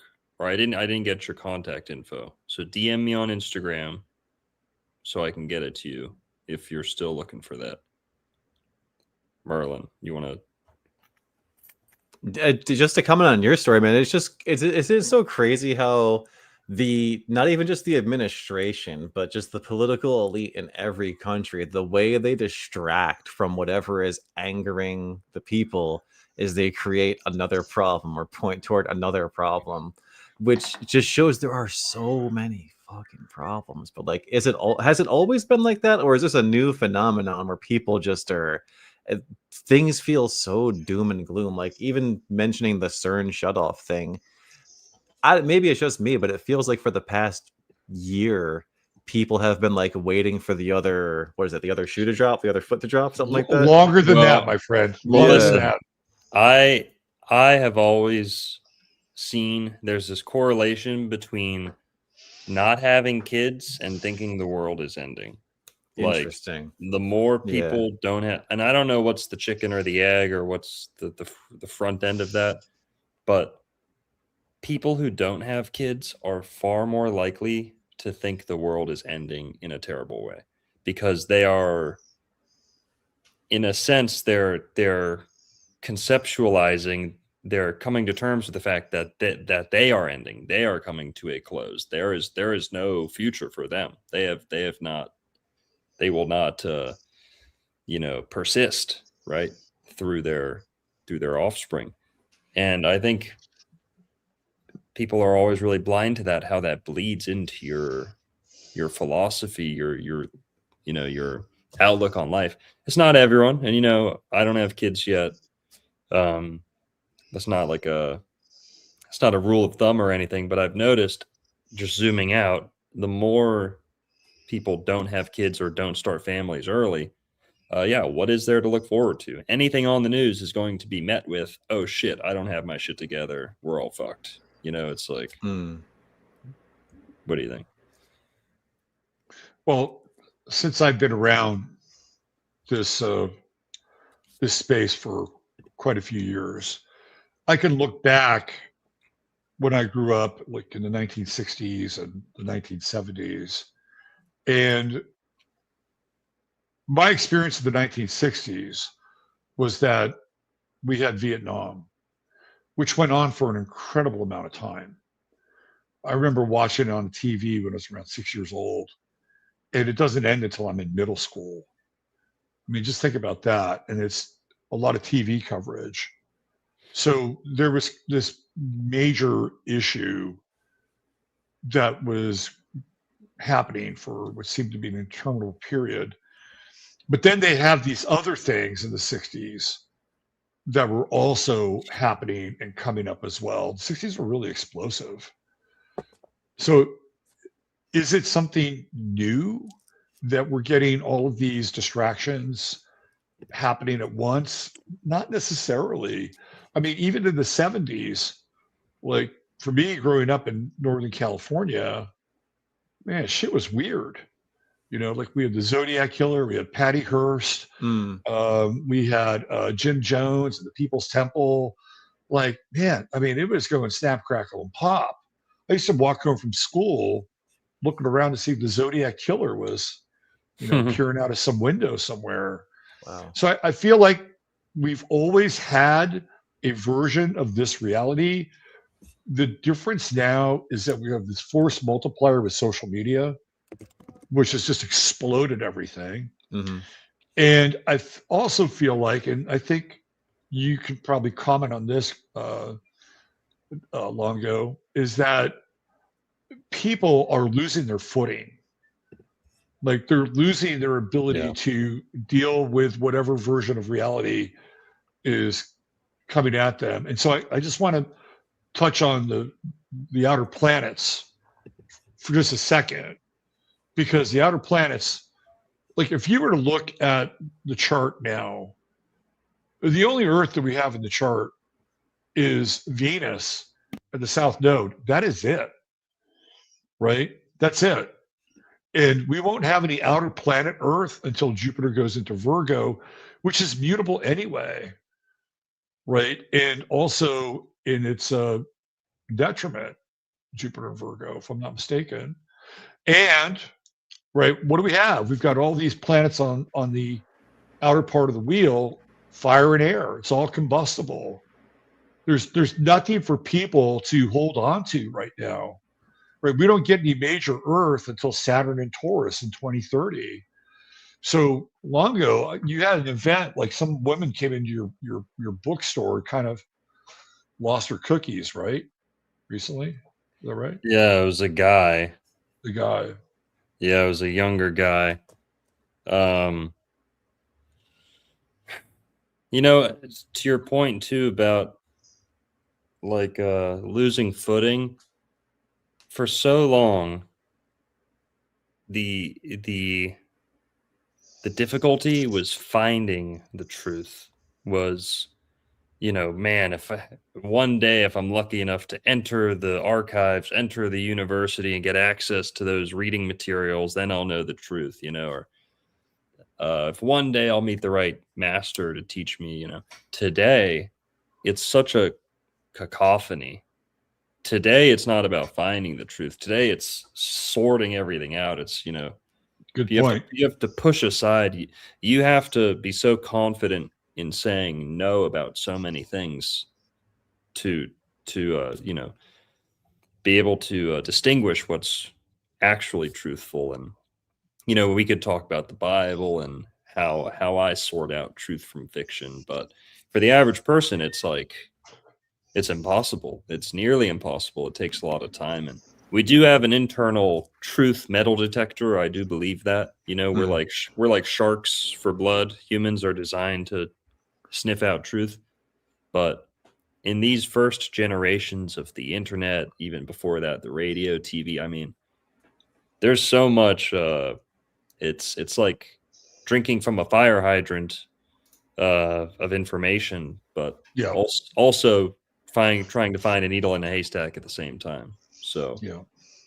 it's difficult. And schizophrenia, to me, like that guy who came in the bookstore, at the end of the day, it's just so much confusion and so much noise coming in from so many different angles. I don't know. Yeah, I mean, schizophrenics, I think, have a very degraded filter in some ways, right? Like their filter is just permeable, or and so whether it's archons that are occupying their space, or the random thoughts of others, right? It's a very interesting condition. Mhm. But it just feels like there's not a lot of footing right now. So people who can adjust to that and adapt to that, which for me brings up this like concept of acceleration and being to almost grab the comet by the tail. I think people who can do that and stay relatively grounded will do well during this time, right? Mhm. They'll do well. Yeah. If you can't do that, I think it's going to be very, very difficult. And one of the things that I would suggest to people during this time, and really for the next couple of years, is to stay active. And what I mean by that is not just go to the gym and work out, but get involved with something, whether it's your work, whether it's an idea, right? Whatever that is, the energy to really accelerate is there, right? It's like, in sailing, they have this when you go wing on wing with your sailboat, you're basically putting both your sails out and you're catching the current, and you can move really quickly along the water. And in a lot of ways, we're on a wing on wing time. And if you can adjust to that and apply that to your life, you'll cover a lot of ground. But if you can't, or you don't want to, or you feel like the semblance of the 3D reality that you've been used to isn't there, and it's really important for you to find it, I think you may have to readjust your sails a little bit here, because I think we're in really interesting, but at the same time dangerous territory for people that can adjust and can't make those alterations. Yes. Now, excuse me for being distracted. We actually have breaking news here. Okay. Have you guys heard the Tate brothers were They got both busted. Yeah. arrested in Miami? Yep. In Miami, of all places. So you caught wind of that early. When did that happen? Yeah. Was it earlier today? It happened before the show. Okay. And it was the English who arrested them, right? Whoa. The English, and like 38 counts, and they perp walked both of them in handcuffs. And what's interesting about that is now we're entering into the language of siblings, right? The Tate brothers, and we have Mars and Gemini and Uranus and Gemini. And if I'm not mistaken, aren't we dealing with a Mars-Venus square right now? With Venus, Mars? That's right, right? Yeah, it's got to be. Right, yeah. And so we get into the realm of Venus and Libra and justice and women, right? Theoretically, the violation of women, if that's behind the scenes here. So also retrograde, right? They're retrograde. Mercury's retrograde, and they're going back to England. So here we go, right? Astrology getting played out with the arrest of the Tate brothers. Yeah, we've actually got video here. I'm trying to pull that up right now. Merlin, what do you think? What do you, Robert? Not trying to get you in trouble, but what's your read on the Tate brothers? Good guys. No, I'm not sure if they're good. I'm not sure if they're good. I think they're hustlers. That's what I think. I think they're hustlers, and I don't know. I've met guys like Andrew Tate, and they talk really good games, and I think he is slightly predatory. He's like a Pied Piper, and he's trying to groom a lot of young men. Yeah. And I think he has some interesting things to say, but I don't get that any of it is grounded in, people may push back on this. I don't think any of it's really grounded in God, right? There's no really deep spiritual transformational effect, in my estimation, with Andrew Tate, right? He's like a high level hustler who knows how to kind of work a room and keep a chick on a string. It might be secretly gay. That's what I think. And it's really hard to paint the lifestyle as anything other than supremely hedonistic. Like you can word salad whatever you want on top of it, but it's at the end of the day, it's hedonism. It's really his life on a lease too, right? Mm-hmm. Like, what does he really own? I mean, think about that. All those cars supposedly weren't even his. I mean, they were his, but they were all on, kind of mid to long-term leases. So I don't know. I've never been hit by him. He's got a recessive chin as well. Based. Yeah. Damn. So. Robert, the looks maxer. Hell yeah. Robert, you gotta decode people's faces. You gotta do Phrenology Fridays with me. That's a good idea. I'm gonna start doing Phrenology Friday on. I think it's a good idea. My Patreon. Yeah. So is that your final answer with the Tate brothers? Do you have more to add on them? My only other question to you or Merlin would be, it's the obvious dumb question, but why go after him so hard? Is he causing that much of is he a thorn in the side to the powers that be, or is I mean, throwing someone in prison isn't exactly a media stunt. I mean, they're in jail, they're in prison, What do you guys think? Why is he really hacking the Matrix? Is the Matrix really threatened by them? And is that why they're getting persecuted, or are they simply reaping what they sowed? I think it's English politics. He's the perfect boogeyman for the English left because as England is waking up to the nightmare that they are living in their own country, surrounded by strangers who hate them and want nothing good for them. As people are waking up to that, they're releasing propaganda like that movie Adolescence that they made every kid in Britain watch. And they're saying, oh, don't be like the Tate brothers. Don't be like the Tate brothers. You know, these kids are getting radicalized by Andrew Tate. But in reality, you know, their reality is melting down around them. You know, the news cycle in Britain is nothing short of insanity. Yeah. So it's the English government going after the Tate brothers is just perfect for them. What's funny is I think you're absolutely right about the recessed chin. I mean, he has some horrendous, facial features going on there. He's got like no frontal lobe. He's missing a forehead practically.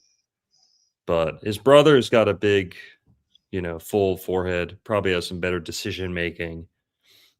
His brother Tristan, I believe, is a flat earther, though. Merlin, Can I give him some credit for that, or what?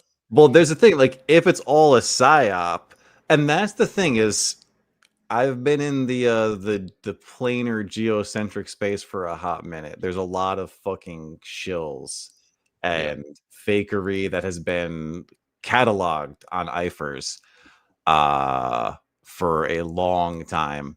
And the thing is, when people talk about, let's just say, geocentrism once in a while, I find that very odd because for me, that shit was reality changing. So when he like just makes some offhanded comments like, oh, it's a plane, and his brother and him are like, kind of making fun of some dude not agreeing that it's a plane or something like that. I remember seeing that in some interview. But then like never really talking about it. It's like, bro, how do you learn this and then not think it's a big deal?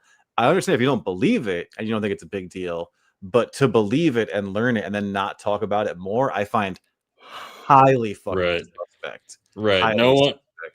No one's a flat earther that doesn't list off a million facts for you that they watched in the last YouTube video, that they saw, right? So I see what you mean. Let's watch this video real quick for the hell of it. This is in Miami. It's US. Is there a rabbi? Is that a rabbi or a pilgrim? What the heck? How was he dressed? Look at the fit. Good shit.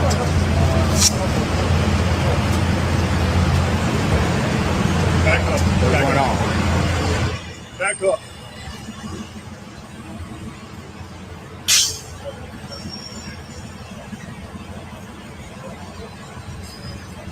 Guys, back up.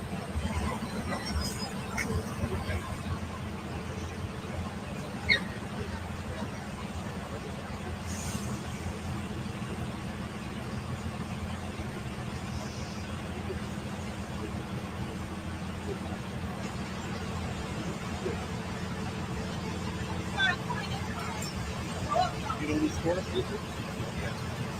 you able to pull it up something like that? You gotta go. Okay.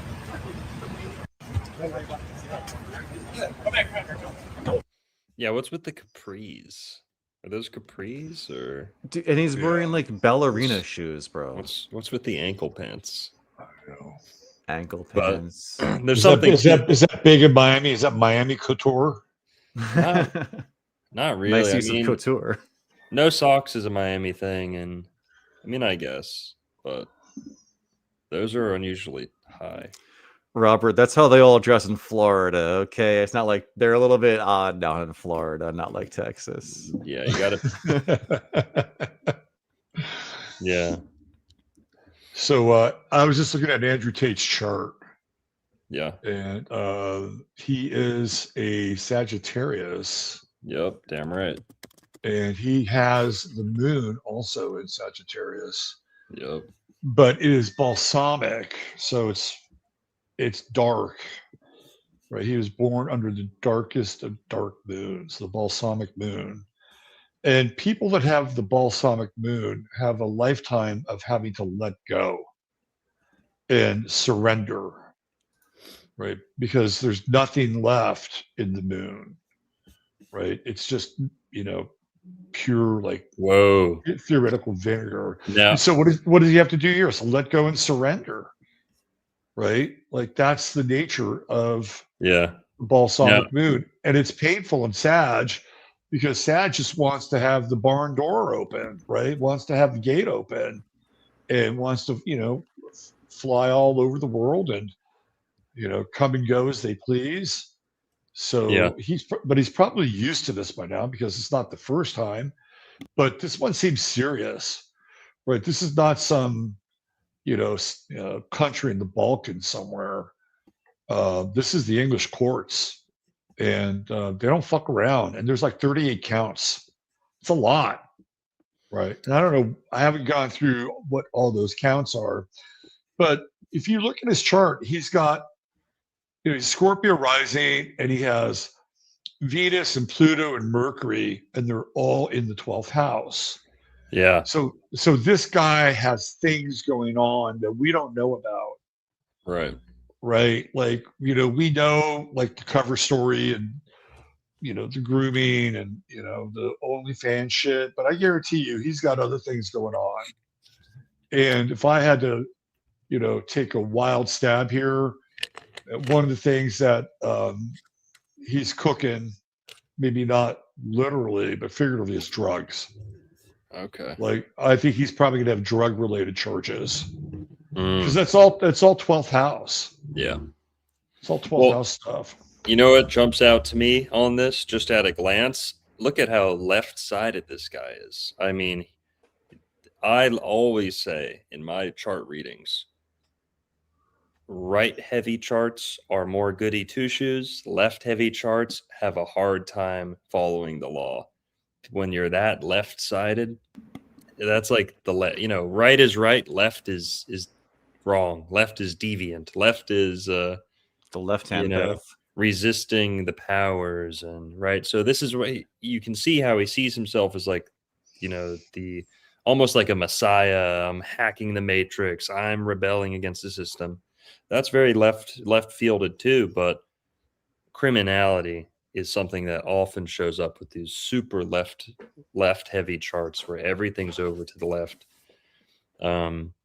Yeah, and I think even when, to your point, if you go into his first house or the lower part of his first house or early part of his second house, you'll run into this stellium in Capricorn, and he's got Neptune and he has Uranus and Saturn, and they're all in Capricorn, and that's in the second house, and like how you make money, which is the second house, is going to be kind of invariably shady, right? And again, Neptune ruling drugs, Uranus, right? The outlaw. I'm going to run my own program.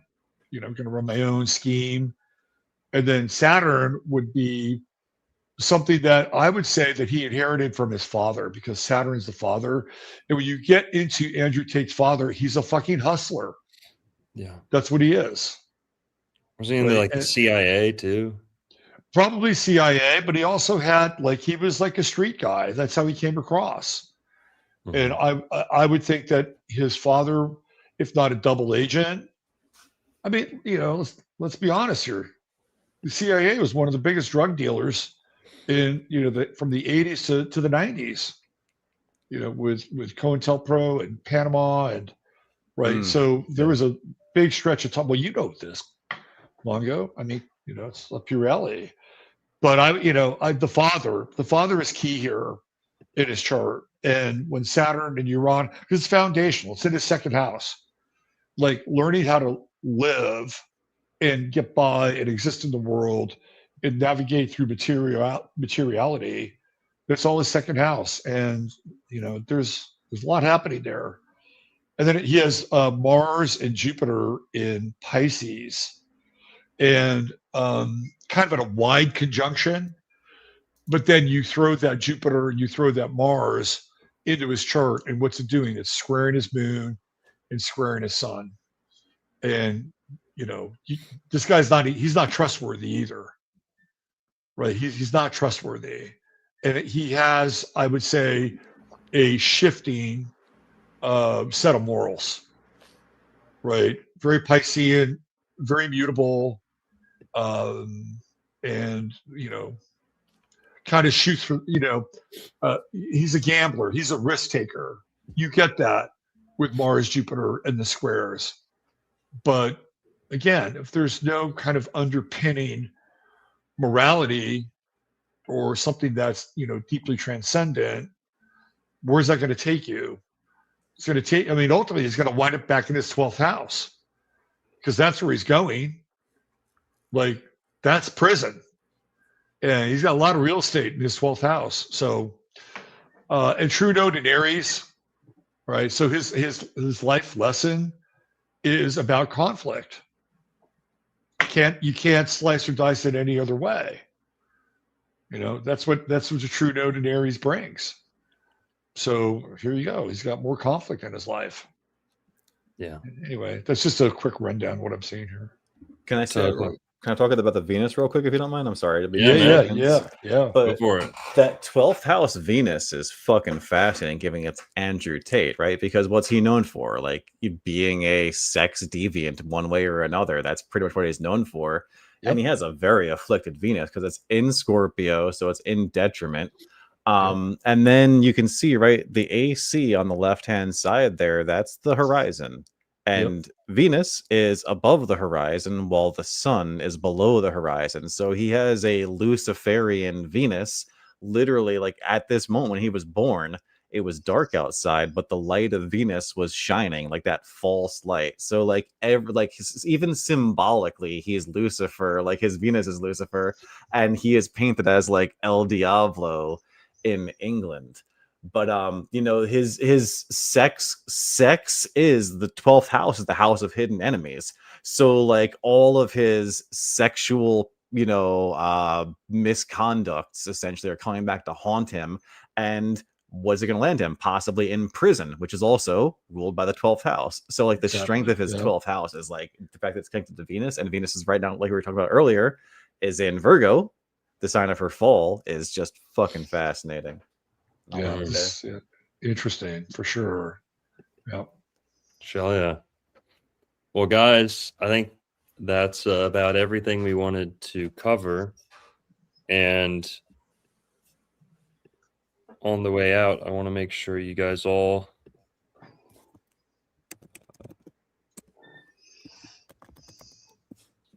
here we go. Guys, the link to Robert's book, the Amazon link, is in the description for this video, but you can also just go to Amazon yourself right here. And guys, get yourself a copy of Robert's new book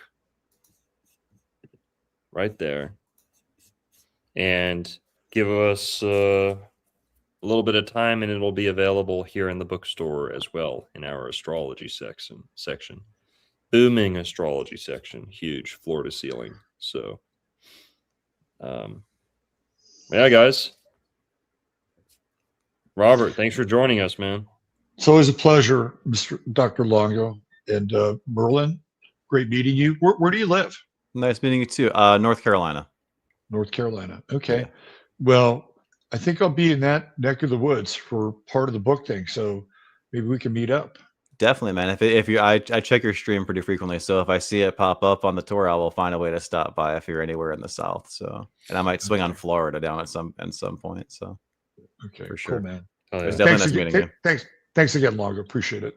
Totally, man. Thanks for gracing us with your wisdom, and the book's there for everyone who wants a little piece of you to take home. They can get the book and keep an eye out for his upcoming tour.